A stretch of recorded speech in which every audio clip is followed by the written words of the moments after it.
बारिश के मौसम में ये शहर किसी जन्नत से कम नहीं लगता। मानसून की चादर ओढ़े ये शहर हरे भरे पहाड़ों के साथ लोगों को अपनी ओर खूब आकर्षित करता था। सावन के महीने में मानसून की बारिश में भीगे इस शहर को देखने आने वालों की संख्या भी बहुत बड़ी होती है। लेकिन जैसे जैसे बारिश का मौसम खत्म होता है, धीरे धीरे लोग भी अपने शहर की ओर जाने लगते हैं और देखते देखते ये शहर फिर से अपनी रंगत में आ जाता है।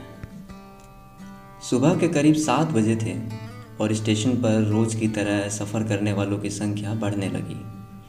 अजमेर से जयपुर जाने के लिए एक पैसेंजर ट्रेन थी जो कुछ ही देर में निकलने वाली थी।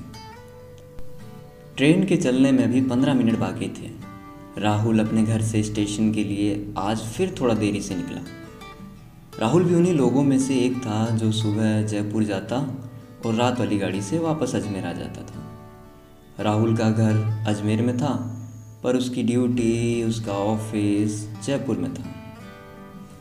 आज जितनी देर हो रही है ना राहुल को स्टेशन पहुंचने के लिए, आज उसको ट्रैफिक उतना ही ज़्यादा मिल रहा है। अब क्या ही करें भैया, जिस दिन कहीं जल्दी पहुंचना हो उस दिन मानो ऐसा लगता है कि संसार की सारी ट्रैफिक लाइटें उसी के रास्ते में आके रुक गई हो।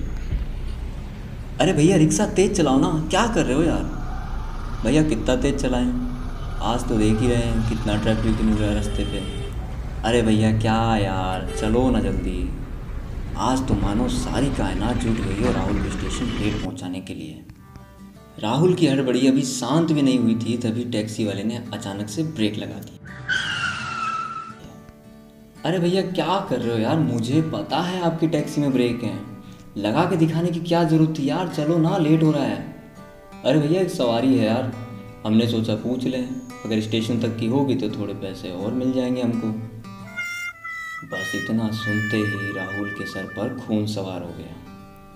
अगर उसे ऑफिस के लिए लेट नहीं हो रहा होता ना तो मानो आज तो रिक्शे वाला गया था काम से। अरे जल्दी पूछ लो महाराज, अगर ट्रेन निकल गई ना तो उस सवारी का तो पता नहीं, मैं ज़रूर आपकी टैक्सी से उतर जाऊंगा, क्योंकि मेरा तो पहुंचने का फ़ायदा ही नहीं रहेगा फिर।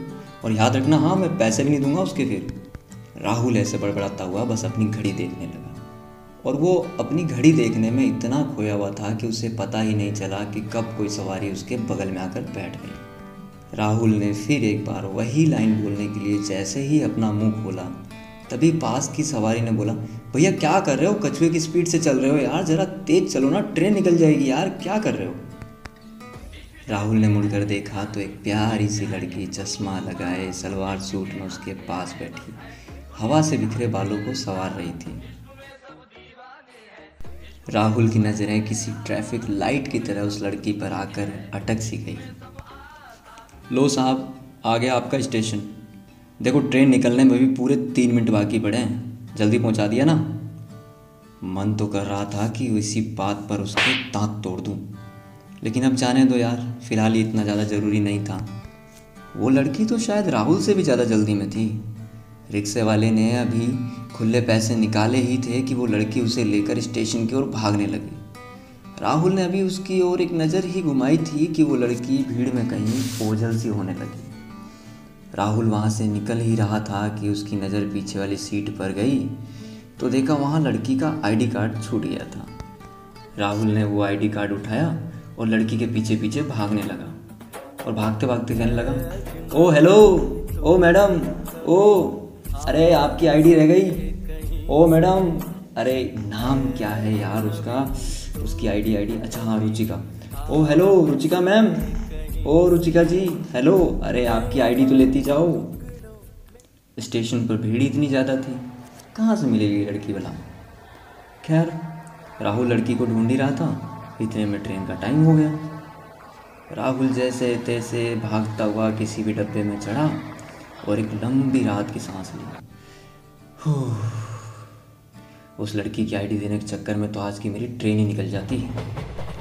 2 घंटे का सफ़र था, 1 घंटे के आसपास तो बीत चुके थे। राहुल को अचानक उस आईडी कार्ड की याद आई, तो उसने जेब से अपना आईडी कार्ड निकाला और उस आईडी कार्ड को देखने लगा। नाम रुचिका, फ़ोटो में जितनी अच्छी दिखती हो असल में उससे भी कहीं ज़्यादा खूबसूरत हो तुम, सच में। राहुल ने उस आईडी कार्ड को पलट कर देखा तो किसी कंपनी का एड्रेस लिखा था उसके पीछे, और जब ध्यान दिया तो वो कंपनी राहुल की ही ऑफिस के ठीक सामने थी। तो राहुल ने सोचा चलो ठीक है, अब डायरेक्ट ऑफिस जा कर के ही ये आईडी कार्ड उसे दे देंगे। ये सोचकर राहुल ने आईडी कार्ड को अपनी जेब में रखा और बस ट्रेन के पहुंचने का इंतज़ार करने लगा। करीब 10 बज चुके थे और ट्रेन जयपुर स्टेशन आ चुकी थी। ट्रेन के स्टेशन पहुंचते ही सब लोग अपने अपनी ऑफिस, अपने काम धंधे पर निकल पड़े। राहुल ने सोचा कि क्यों ना यहीं थोड़ी देर रुक करके उस लड़की का इंतज़ार किया जाए और उसको उसका आईडी कार्ड दे देंगे। लेकिन एक तो इतना बड़ा स्टेशन, ऊपर से इतनी सारी भीड़। अब भैया ढूंढे भी तो कहाँ ढूंढे उस लड़की को। राहुल ने यही सोचा और फिर अपने ऑफिस की ओर निकल पड़ा। राहुल ऑफिस पहुंचा तो अपने ऑफिस में ना जा कर के सीधा उस लड़की के ऑफिस की ओर गया और हेल्प डेस्क पर जा कर के उस लड़की से रुचिका के बारे में पूछने लगा। तो वहाँ के स्टाफ ने बताया कि जी सर, रुचिका नाम की एक लड़की यहाँ काम तो करती है, लेकिन वो मैडम अभी तक आई नहीं है। देर तो राहुल को भी हो रही थी ऑफिस के लिए, तो उसने वो आईडी कार्ड की सारी कहानी उस लड़की को बताते हुए उसको उसका आईडी कार्ड दे दिया और कहा कि आपके पास जैसे ही वो आए उनको उनका आईडी कार्ड दे देना। ये कहकर राहुल अपने ऑफिस की ओर निकल चुका। इस गेट से राहुल बाहर निकला और ठीक पास ही के गेट से रुचिका अंदर आई। रुचिका को आता देख उस काउंटर वाली लड़की ने आवाज़ दी, ओ hello madam, Ruchika ma'am. Ruchika उसके पास गई, उसने बोला हाँ बोलो क्या बात है। रुचिका ने रुचिका का आईडी कार्ड जो कि उस लड़की के पास था, उसने उसको उसका आईडी कार्ड दिया और उसको सारी कहानी बताई। रुचिका ने उससे अपना आईडी कार्ड लिया और उससे पूछा कि वो जो सर आए थे आपके पास आईडी देने के लिए वो कब निकले।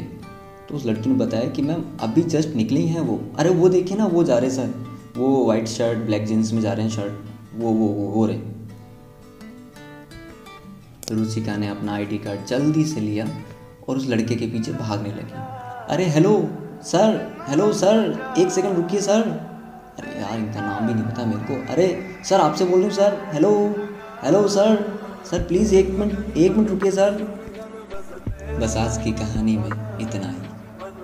आपसे फिर मुलाकात होगी जल्दी इस कहानी के पार्ट 2 चाय स्टेशन की।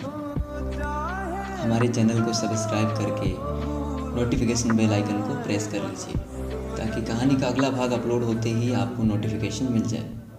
और ये कहानी आपको कैसी लगी कमेंट करके ज़रूर बताइएगा, और अगर आपको अच्छी लगी तो लाइक और शेयर ज़रूर करिएगा। Thank you so much.